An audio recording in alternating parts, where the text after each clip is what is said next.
NewNowNext.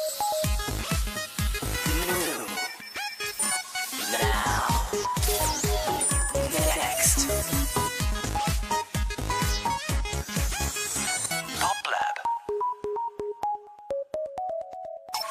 Hi, I'm Adele. 21 is another breakup record. Recorded mainly in California, written mainly in London. It's kind of a similar concept to my first album, but I broadened my musical ears for this record. Fell in love with Wanda Jackson, really got into hip-hop, got into country and blues. But Wanda Jackson's my new kind of main musical inspiration. My old school ones are like Etta James and the Spice Girls. Love Barbra Streisand.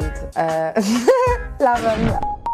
My director for Rolling in the Deep was a guy called Sam Brown. I saw the Jay-Z Onto the Next One video, which blew my mind. I thought it was amazing, like, just really, really brilliant, loved it. Googled the video, Wikipedia'd him, whatever. I thought he was going to be this massive hip-hop hotshot video director.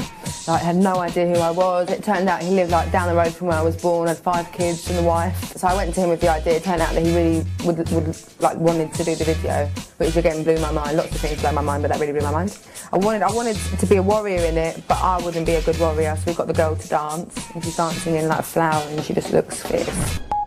I did VH1 Unplugged, I think about 10 days ago now. I was very nervous because it was the first sort of proper thing that I was doing for this record here in the US. I didn't know that fans were coming. Obviously, whenever I've seen it, there's been fans, but I just assumed that no one would want to come, so there were loads of people there. So I was really, really nervous. But it was stripped back and, you know, unplugged, which I really like, and I feel really comfortable doing stuff like that, and I like to see artists like that, so I enjoy doing it.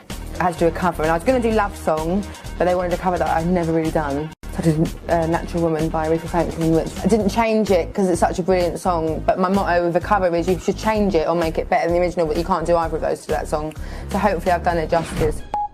When I was little, about 3, 4, 5, I used to want to be a pop star, like every other 3, 4, 5-year-old. As soon as I kind of started like high school, about 11 or 12, I was quickly kind of shot down and told that fantasies do not happen and do not come true. My mum always was like, you know, if you want to do that, whatever makes you happy, I'll be happy. So it wasn't that I lacked support, it was just, it is true, it's very unlikely that this ever happens. So I kind of chose to just live and survive, do a normal job, whatever that is, and then sing and do little gigs on my downtime, on my days off and stuff like that. And I wanted to be a heart surgeon until I discovered boys and like flopped in my science classes.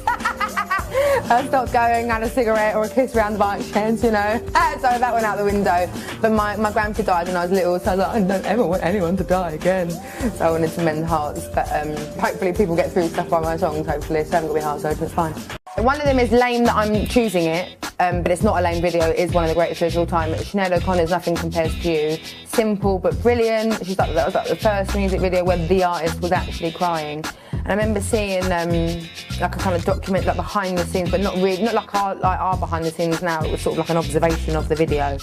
And when she started crying all the flowers that you planted in the backyard, like she's actually thinking of her mum who died like really soon, but like just recently when she did that video, and it really, really moved me.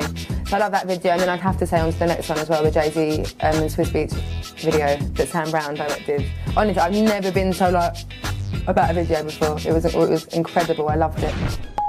Pop is popular music for me. It's trashy pop, which I love as well, but I think pop, yeah, it's just kind of like what's going on at the moment that's kind of trendy. But I think it varies. I think that people's taste in music is so kind of thick these days. Like lots of things are considered pop, which I think is really, really brilliant, and lots of different types of music is available really easily, and like on radio and on TV and stuff like that. I think pop is much bigger than it used to be. PopLab.